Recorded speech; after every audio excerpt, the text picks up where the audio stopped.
Assalamualaikum warahmatullahi wabarakatuh. Bismillah walhamdulillah wassalatu wassalamu ala rasulillah Sayyidina Maulana Muhammad ibn Abdullah wa ala alihi wa sahbihi wa man walah. Wa la hawla wa la quwwata illa billah, amma ba'd. Alhamdulillah, kembali ditakdir oleh Allah subhanahu wa ta'ala berkumpul di majlis yang penuh dengan rahmat. Mudah-mudahan kita semua mendapatkan rahmat dari Allah subhanahu wa ta'ala, rahmat yang menyebabkan kita menjadi manusia yang beruntung dunia sampai akhirat. Amin ya rabbal alamin. Hadirin hadirat rahimakumullah, meneruskan pembacaan kitab Risalatul Muawanah karya Qutbid Da'wah wal Irsyad Al-Habib Abdullah bin Alawi Al-Haddad.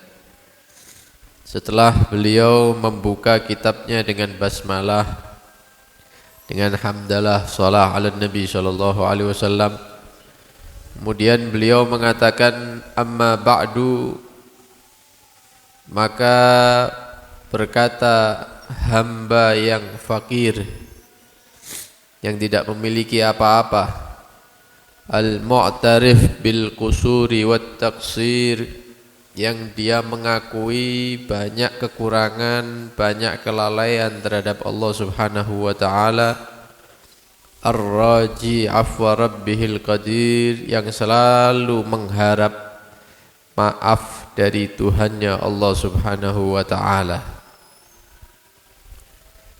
Sebenarnya kalau kita kembali kepada manakib atau biografi pengarang kitab ini yang pernah kita jelaskan, ya beliau ini ulama besar, orang yang menguasai banyak ilmu, belum lagi amal ibadahnya luar biasa. Ngarang kitab disebar sampai ke negeri kita, dibaca di pondok-pondok,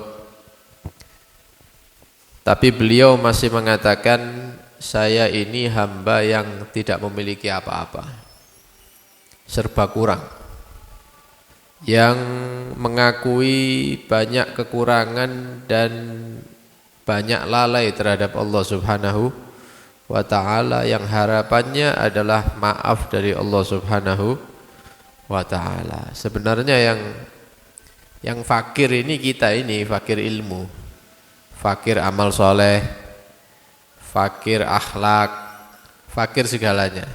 Tapi kalau orang-orang seperti ini, para ulama ini, mereka orang-orang pilihan Allah subhanahu wa ta'ala. Yang banyak kekurangan itu kita, yang banyak lalai mengingat Allah itu kita ini yang banyak lalai. Kalau mereka itu selalu mengingat Allah subhanahu wa ta'ala, selalu berzikir, luar biasa ibadahnya terhadap Allah subhanahu wa ta'ala.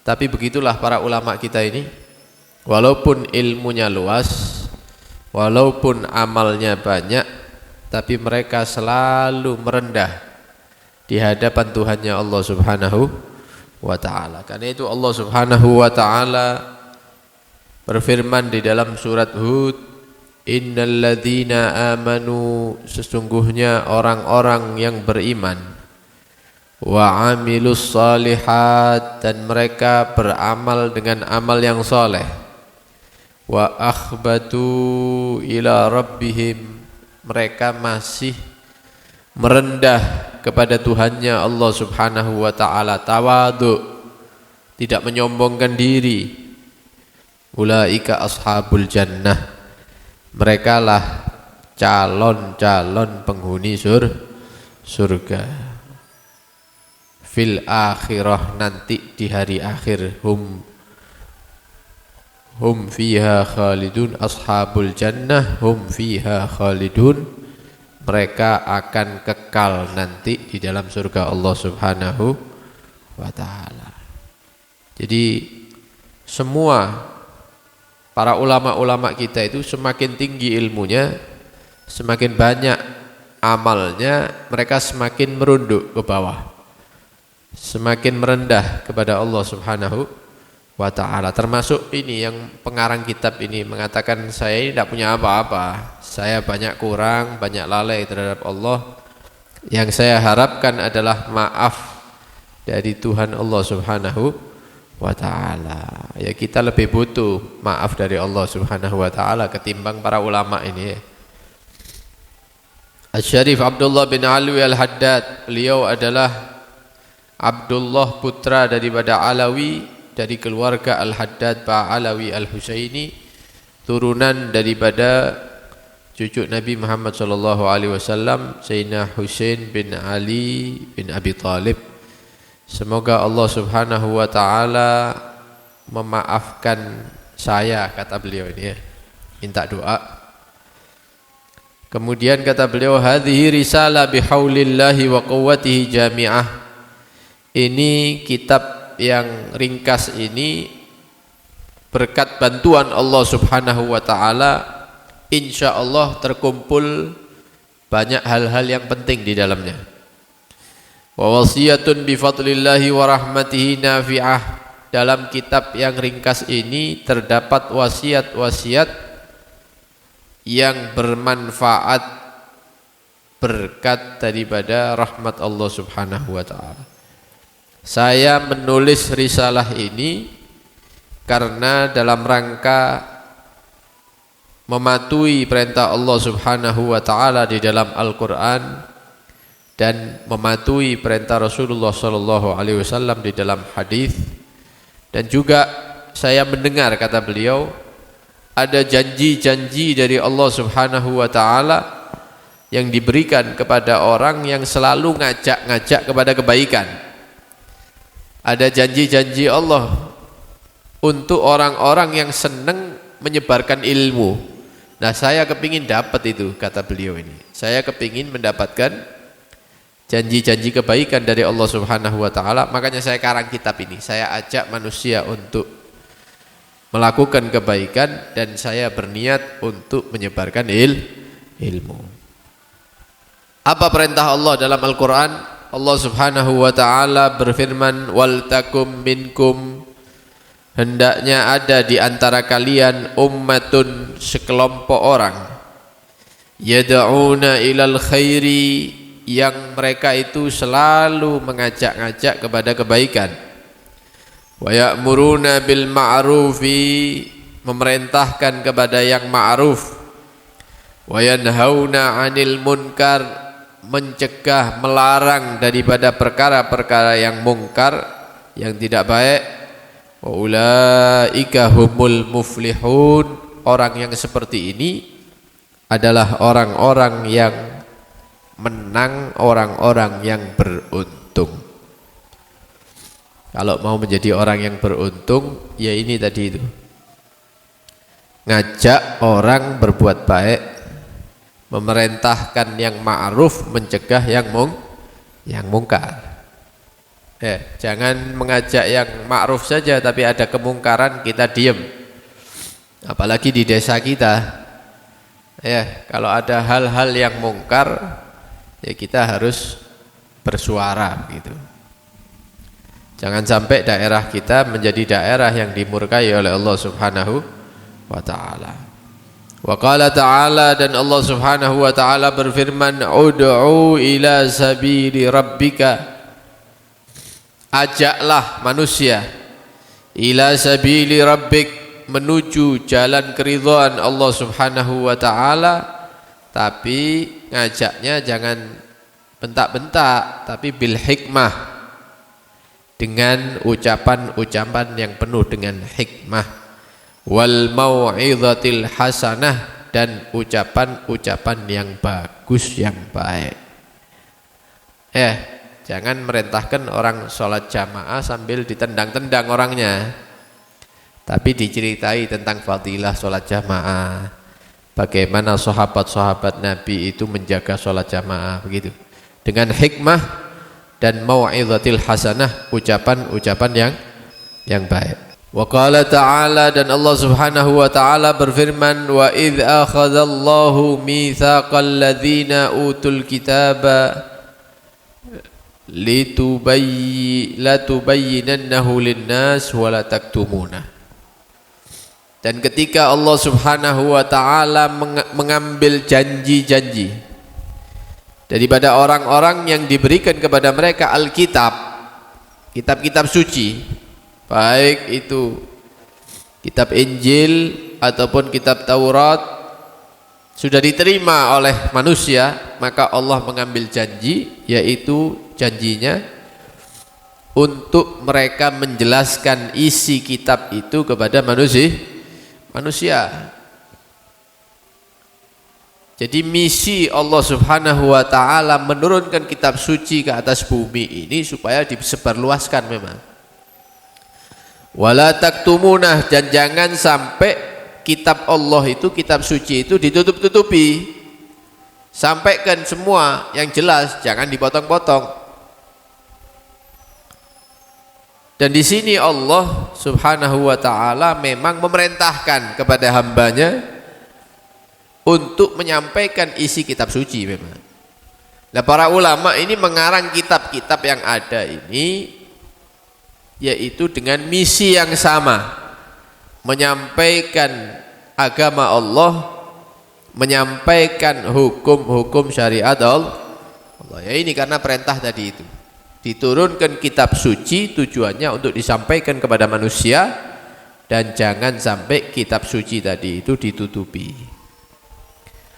Wa qala ta'ala li nabiyhi, dan Allah Subhanahu wa taala berkata kepada nabinya, qul, katakan wahai Muhammad, hadhihi sabili, ini adalah jalanku, ini adalah jalurku, ad'u ilallah, saya mengajak semuanya ini manusia ini ilallah, menuju kepada agama Allah, menuju kepada keridhaan Allah, kepada rahmat Allah, menuju surga Allah, ala basiratin, ya, dengan ajakan yang penuh dengan basirah, penjelasan yang terang. Tidak ada yang gelap atau remang-remang, tidak ada, sudah dijelaskan semua sama Nabi. Ana wa manittaba'ani, dan ini adalah jalurku dan orang-orang yang mengikuti aku, kata Nabi Muhammad sallallahu alaihi wasallam. Wa qala Rasulullah sallallahu alaihi wasallam, adapun daripada hadis-hadis Nabi sallallahu alaihi wasallam yang menganjurkan kita untuk ngajak-ngajak orang menuju kebaikan atau menyebarkan ilmu, Nabi pernah bersabda, liyuballigh asyahid minkum al-ghaib, yang hadir bersama saya ini, yang dengar ucapan saya, yang menyaksikan, kata Nabi SAW, sampaikan kepada yang tidak hadir. Karena memang cara dakwah penyebaran Islam, agama memang seperti itu. Karena sahabat tidak semuanya ribuan itu langsung duduk di depannya Rasulullah semua, enggak. Ada yang ditugaskan keluar kota, ada yang keluar negeri untuk menyebarkan Islam. Ya, ada yang di pasar, ada yang kerjanya pagi, ada yang kerjanya malam, macam-macam. Tapi mereka itu saling wasiat sama temennya. Golek aku nang pasar, kok nadiro ya. Ya, catatan kabeh wis sing diomongno Nabi ku catatan kabeh. Engko aku mari kerja critanono apa. Seperti itu. Juga sama kita ini yang menghadiri majelis-majelis ilmu, tujuannya setelah mendapatkan ilmu disebarkan supaya menjadi orang yang membantu misi dakwahnya Rasulullah sallallahu alaihi wasallam. Karena Nabi mengatakan yang hadir menyampaikan kepada yang tidak hadir, begitu.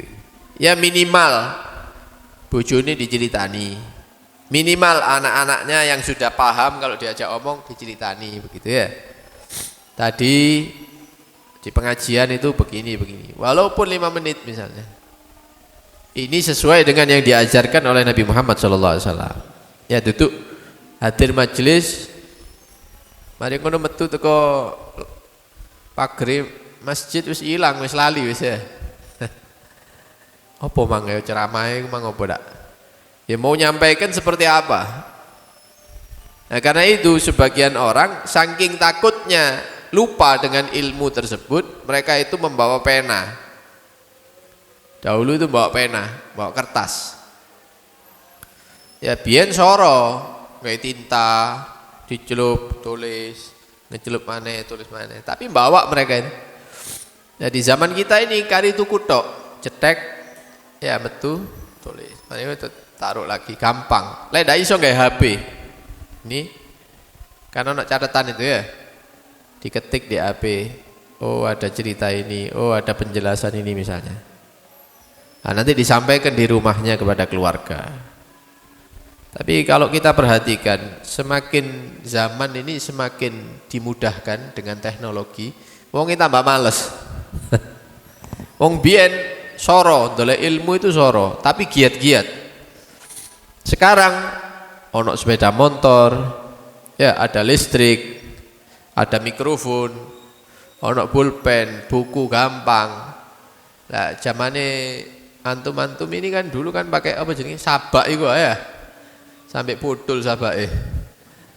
Iku yo apal pelajaran sekolah iki. Tambah-tambahan. Ya. Kenapa? Soro tapi semangat. Saiki gampang, males. Tambah dimudahkan tambah males. Ya mudah-mudahan tidak tergolong orang-orang yang males ya. Nah, jadi Nabi memerintahkan kepada yang hadir untuk menyampaikan kepada yang tidak hadir, yang ghaib. Farubba hamili fikhin ila man huwa afqahu minhu. Ya karena bisa jadi orang yang mendapatkan satu ilmu dia bisa menyampaikan kepada orang yang lebih pintar dari dia, tapi kebetulan pas tidak melok itu pelajaran tadi itu. Ya bisa saling membantu. Wa rubba hamili fikhin laisa bifaqih. Dan kadang-kadang orang yang dia itu memiliki ilmu-ilmu agama tapi dia tidak memahami, pemahamannya kurang. Ketika disampaikan nang koncoe langsung ngerti. Nah, itu dapat pahala. Ya, mang ono penjelasan gini. Dia sendiri tidak ngerti ya. Wis pokoknya ngono penjelasannya. Lah temennya yang dibilang ini lebih cerdas, lebih ngerti. Loh itu pahalanya luar biasa, walaupun kita tidak ngerti, tidak begitu ngerti ya. Sing diceritani ini luwih ngerti daripada kita. Berkat kita nyampaikan dia dapat ilmu yang banyak. Ini pahalanya besar. Pahalanya besar. Yang terakhir kata Nabi SAW, barang siapa yang mengajak kepada petunjuk, kepada kebaikan, maka dia akan mendapatkan pahala orang yang dia ajak tanpa dikurangi pahala orang tersebut. Tanggal 10 misalnya Desember pengajian, mari maghrib teko. Ya, teko ndak suwe pengajian nih, ya. Ada 20 menit, 20 menit, mari buyar wis ngaji nih. Oh iya, teko wong telu. Nah, saya ngajak ini yang menginfokan ini dapat pahala malam ini, dapat 4 pahala. Dia sendiri hadir, 3 orang yang dikabari hadir kabeh. Di pahalai double-double. Kata Nabi, barang siapa yang mengajak kepada kebaikan, maka pahala orang-orang yang melakukan itu diberikan kepada dia tanpa mengurangi pahala temannya. Ya digandakan. Di kopi pahalai mana dikasih kepada kita yang ngajak-ngajak ini. Loh itu kalau dia mendapatkan ilmu kemudian diamalkan dalam kehidupannya, kita dapat itu sahamnya itu, persentase pahalanya itu. Walaupun kita cuman ngomong tok, sekali tok. Apalagi menyediakan kendaraan atau gonceng misalnya. Sing hadir tak kayak suka bungkusan misalnya. Misalnya teko wong 10 kayak itu bagus itu. Ya, sing sholat jamaah tak kayak 20.000-an. Ya, itu dakwah itu. Orangnya kalau hadir dapat pahalanya juga. Begitu juga orang yang mengajak kepada kesesatan, kemaksiatan, pelanggaran, maka kapan orang itu melakukan pelanggaran itu, kita akan dikirimi dosanya. Kalau lek kepingin teler, tak tutup not gini kon enak sepi ku, ndak ono obrakan dek kono. Misalnya Dendi gini, wis mabuk koncone, Akhirnya ben malam minggu mabuk. Lho sampean sing ngandani iki kirimi dosa, walaupun sampean ndak teko. Dikirim, ya, ana kurire kok malaikate. Ben minggu oleh dosane nanti, ya. Oleh iyadzubillah min dzalik. Jadi bahaya ini orang-orang yang ngajak-ngajak ini harus hati-hati. Jangan-jangan kita meninggal dosane cek dikirim nang kuburan nanti. Apalagi orang yang menyediakan fasilitasnya. Ya, duwe lebih mari ngono gawe ini tempat judi misalnya, atau prostitusi, wong kabeh zina dikenggen. Atau buat tempat yang di situ jual bir, minuman keras. Loh, orangnya kalau sudah meninggal, siapapun yang mampir ke situ, dosanya disampaikan kepada dia. Ya wis dosane akeh, sik ditambahi. Sampai kapan? Sampai ya orang yang diajak sama dia itu meninggal juga baru mandek iku. Lek ngajarno nang murite utawa wis. Ya, ana rantene berarti. Iki gurune iki ya, suhune iki. Mari kono ngajari nang iki. Maksiat. Sing iki ngajari nang sing luwih enom terus iku. Jadi dosane rentetan nanti. Begitu juga kita ngajari orang kebaikan. Kalau orang itu mengamalkan kebaikan, kita dapat pahalanya. Kalau dia ngajarkan ke orang lain, kita juga dapat pahala dari orang-orang banyak. Itu bisa kita bayangkan pahalanya para ulama itu yang ngajarkan kepada masyarakat itu. Sing diajari ngamalkan, kemudian menyampaikan kepada yang lainnya. Itu pahalanya orangnya sudah meninggal tapi masih mengalir itu. Ya, pahala para ulama ini masih mengalir. Karena itu, walaupun kita bukan ulama, mari kita ikut partisipasi. Ya, melok-melok. Lek duwe ilmu walaupun sedikit sampaikan, minimal kepada anak istrinya. Di rumah lek mari mulai pengajian ini, disampaikan kepada anak istrinya.